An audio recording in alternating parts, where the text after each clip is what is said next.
transizio garaian beste modu baten kudeatu izan balitz, eta beste modu baten gauza hauek argitu izan balira, gaur ere oraindik ez ginatekela egongo orain egoera.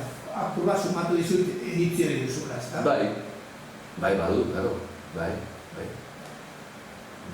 Eta kasu batzuk argi lekua, gainera gaur egun ondinoko lagune gartzelan egonda, eta da Euskal Herri segiteko gatazki Zelanda estatuekin, bai, eta nire aikitxe oindala 83 urte bai, beste kontestu historiko baten, baina bai gartzelan egon zen Euskal Herri zen alde egin, eta nire aike bai, ni 3 urte neukola, txapelokerrak erunde bai, nik uste dut kate begixen jarraipen hori nik ikusten dut, hemen ez da batien sortzen, porque si, gauza da, hemen herri bat, historia dau, eta dau beste herri bat, herri honen jabe gure dagoela izetik. Eta hori gertatuko zen 30 izan, hola nik uste nik, historia izan bizan harakatute nire ikuspegitik, Durangarra, Euskaldune, abertzalienaz, eta hola nik usten dut,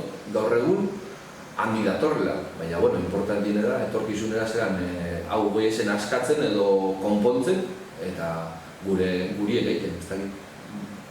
Nahiko argi ikusten dut, ez dut, bai, supatzen horrek ere bai sortzen dutzula kezka eta motivazio juteko bizat harakatzen.